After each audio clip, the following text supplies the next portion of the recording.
SPI,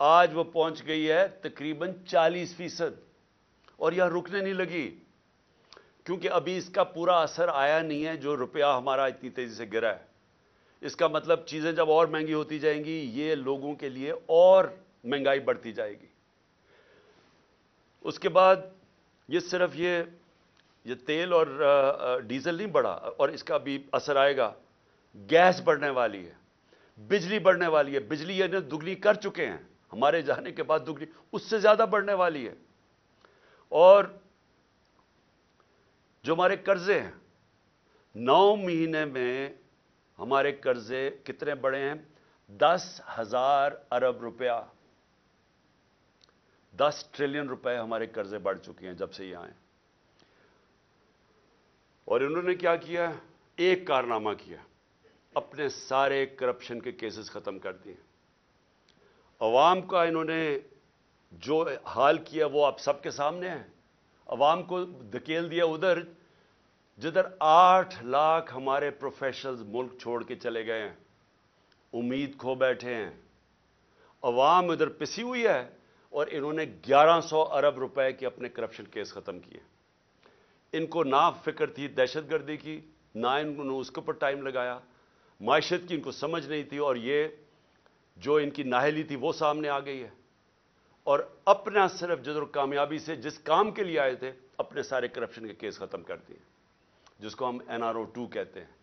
جو ملک سے ایک غداری کی تھی جنرل مشرف نے، جب ان کی چوروں کی بڑی چوری معاف کی تھی 2008 میں، اور ایک یہ دوسری جنرل باجوہ نے یہ جو ان کو NRO-2 دیا ہے، یہ سب سے بڑی غداری ہے کہ آج دروازے کھول دیے ہیں بڑی چوری کے، وائٹ کالر کرائم کے دروازے کھول دیے ہیں، کیونکہ نیب تو انہوں نے ختم کر دی ہے، FIA ختم کر دی ہے، ان کا صرف کام ہے سیاسی انتقام لینا۔ اور میں جو تیسری آج چیز بات کرنا چاہتا ہوں، 3 چیزوں پہ میں نے آج بات کرنی تھی۔ پہلے دہشت گردی پہ کہ وہ ہمیں ذمہ دار ٹھہرا رہے ہیں، اور دوسرا یہ معیشت پہ، وہ نیچے گئے، وہ ہمیں ذمہ دار ٹھہرا رہے ہیں۔ نہیں اتنی سازش کرنی تھی، اگر نئی کیپبلٹی تھی تو نہ کرتے، تو آج آ کے آپ اپنی چوری معاف کروا لیں، لیکن جو سارا ملک تباہی کیا وہ ہمارے پہ ڈال دیں۔ جو تیسری چیز ہے وہ اسی وجہ سے وہ ہے الیکشنز۔ اب میں یہ بتاؤں کہ ہماری پنجاب اور پختونخوا میں حکومتیں تھیں، 66% پاکستان ہمارے نیچے تھا۔ ہم نے پہلی دفعہ اس ملک کی تاریخ میں اپنی 2 گورنمنٹس کو ڈیزالو کیا، اپنی گورنمنٹس چھوڑی۔ ہم نے کیوں چھوڑی؟ اب ہمیں کوئی ضرورت نہیں تھی، کسی نے بندوق نہیں رکھی تھی ہماری گورنمنٹ کرانے کے لیے۔ ہم نے اس لیے چھوڑی کیونکہ ہم سب کو خوف آ رہا ہے پاکستان کا، یہ جو تباہی کی طرف یہ لے کے جا رہے ہیں، اور مجھے خوف ہے کہ آگے اور ہم نے کتنا نیچے جانا ہے۔ IMF مل بھی گئی تو وہ بھی کینسر کا علاج ڈسپلن سے ہوگا۔ خوف یہ تھا کہ اگر یہ زیادہ، اور ان کا کوئی الیکشن کروانے کا سوچ نہیں، یہ بھی واضح ہو جانا چاہیے کہ اتنی جلدی انہوں نے پشاور کے ثانیہ کو استعمال کیا ہے کہ کس طرح الیکشن ڈیلے ہو جائے۔ ان کا الیکشن اس سال کروانے کا بھی نہیں تھا پلان، یہ آگے لے کے جانا چاہتے ہیں، اور ان کی پوری کوشش یہ ہے کہ کسی نہ کسی طرح یہ تب الیکشن کروائیں جب یہ سمجھیں کہ تحریک انصاف ختم ہو چکی ہے، یہ ان کا پلان ہے۔ اور ہم نے اس لیے یہ الیکشن کا فیصلہ کیا، اور ہم نے یہ سوچا کہ کس طرح ہم الیکشن کروا سکتے ہیں۔ ہم نے کہا اپنی گورنمنٹ سے نکل جاتے ہیں، اور ہم نے آئین کو سامنے رکھتے ہوئے یہ فیصلہ کیا۔ آئین کے اندر بڑا واضح ہے، اس میں کوئی ابہام نہیں ہے، کوئی بھی اس کے خلاف نہیں جا سکتا۔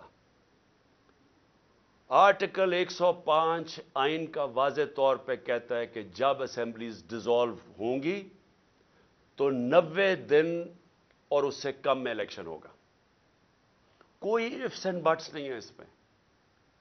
یہ ہم نے قربانی اس لیے دی کہ ہم سے یہ سمجھتے تھے کہ یہاں ایک ہی طریقہ ہے کہ ایک دفعہ پنجاب اور پختونخوا میں الیکشن ہو گیا تو مجبوراً 66% پاکستان میں الیکشن ہوگا، مطلب سارے ملک میں ہو جائے گا۔ تو ہم نے تو اس لیے دی۔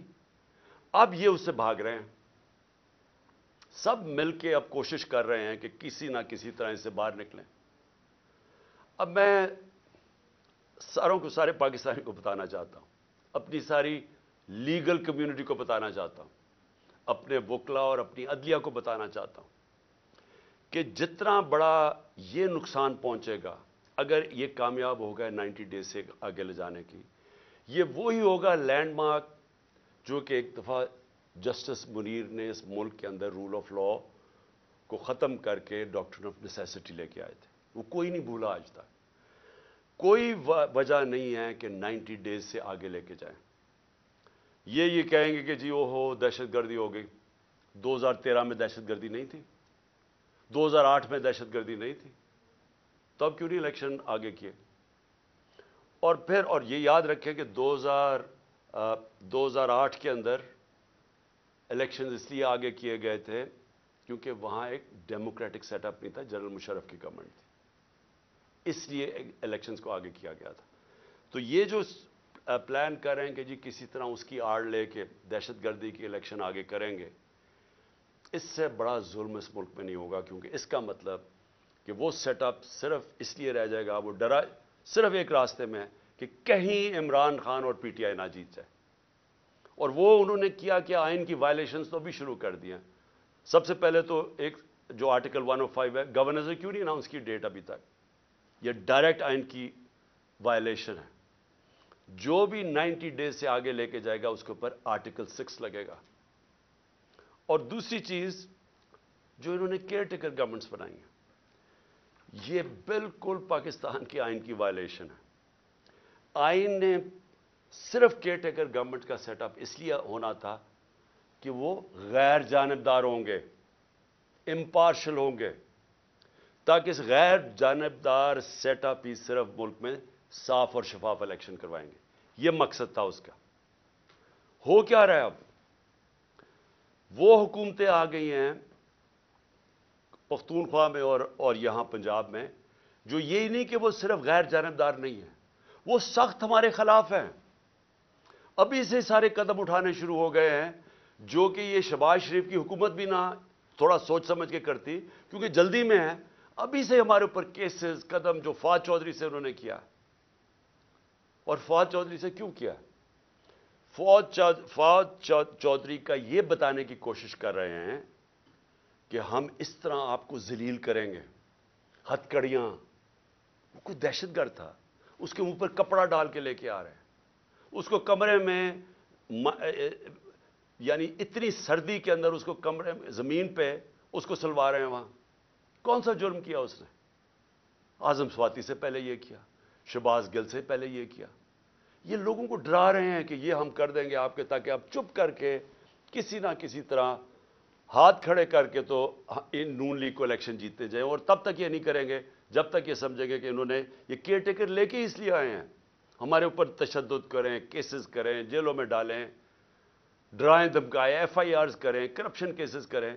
پرویز الہی کے گھر پولیس بھیج دی کل، کتنی گاڑیاں چلے گئی وہاں اس کے اوپر۔ ہمارے وہ ورکرز کے ان کو پولیس بلا کے ہراساں کرنا شروع ہو گئی ہے کہ تمہارے کیسز کریں گے، ان کو ٹیلی فون کر رہے ہیں۔ تو کیا یہ کیئر ٹیکر کرتی ہے؟ کیا پاکستان کی تاریخ میں کبھی کیئر ٹیکر نے ایسی حرکتیں کی ہیں؟ میری جے آئی ٹی، اب ذرا یہ سن لیں، میری جو جے آئی ٹی بنائی ہوئی ہے جو میرے اوپر قاتلانہ ہمراہ ہوا، یہ سوچیں کہ وہ ابھی نوٹیفائڈ ہے، پنجاب گورنمنٹ نے نوٹیفائی کی ہوئی ہے وہ جے آئی ٹی، اس کو آتے ساتھ ہی سارے اس کو نان فنکشنل کر دیا، اس کے ریکارڈ سیل کر دیے۔ کس چیز کا خوف ہے؟ پہلے وہ 2 ڈی پی او گجرات اور یہ جو سی ٹی ڈی کا ایس ایس پی تھا، وہ کوپریٹ، وہ ہمارے نیچے آفیسرز کام کر رہے ہیں، وہ پنجاب گورنمنٹ کی بنائی ہوئی جے آئی ٹی سے وہ کہتے جی ہم جواب دے نہیں ہیں۔ ان کو کہا فون پکڑائیں جنہوں نے آپ نے ویڈیوز بنائی ہوئی ہیں، نہیں جی ہم نہیں دیتے۔ انہیں کہا جے آئی ٹی کے سامنے ہم نہیں آتے۔ کون ان کے پیچھے ہے؟ کون اتنا طاقتور ہے کہ پنجاب پولیس اتنی کانفیڈنٹ ہو جائے، اتنا اس کو اعتماد ہو کہ ان کے پاس کوئی طاقتور ان کے فورسز ہے کہ ایکس پرائم منسٹر بڑی پارٹی کا ہیڈ اپنی ایف آئی آر نہ کٹوا سکے اپنے صوبے میں؟ اور پھر جن کو خوف ہے، وہ جو طاقتور لوگ جن کو خوف ہے کہ کوئی چیزیں نہ سامنے آ جائیں جے آئی ٹی کی، وہ سارے طاقتور لوگ پوری کوشش کریں سیبوٹاج کرنے کی۔ لیکن سیبوٹاج کرنے سے پہلے کیا چیزیں سامنے آ گئی ہیں؟ پہلے میں یہ ذرا آپ کو دو چیزیں بتا دوں کہ پہلے تو 16 دسمبر کو جے آئی ٹی نے جو فورینسک رپورٹ دی تھی عدالت میں، اس میں کیا چیز آئی؟ 2 شوٹر تھے. انہوں نے یہ اسٹیبلش کر دیا کہ دو بندوق والے تھے جنہوں نے گولیاں چلائی. وہ 16 دسمبر کی آ گئی. اب 3 جنوری کی جو فورینسک رپورٹ ہے، جو عدالت میں ابھی گئی ہے عدالت کے اندر، یہ عدالت میں جمع ہو گئی ہیں. اس نے اسٹیبلش کیا ہے کہ 3 شوٹر تھے. جو سارا بنایا ہوا تھا کہ جی ایک دینی انتہا پسند ہے جس نے کہا میں اکیلا ہوں، اس کو پڑھا کے بھیجا تھا پہلی سٹیٹمنٹ میں اکیلا ہوں، تو پہلے تو یہ ثابت ہو گیا کہ 3 شوٹر تھے.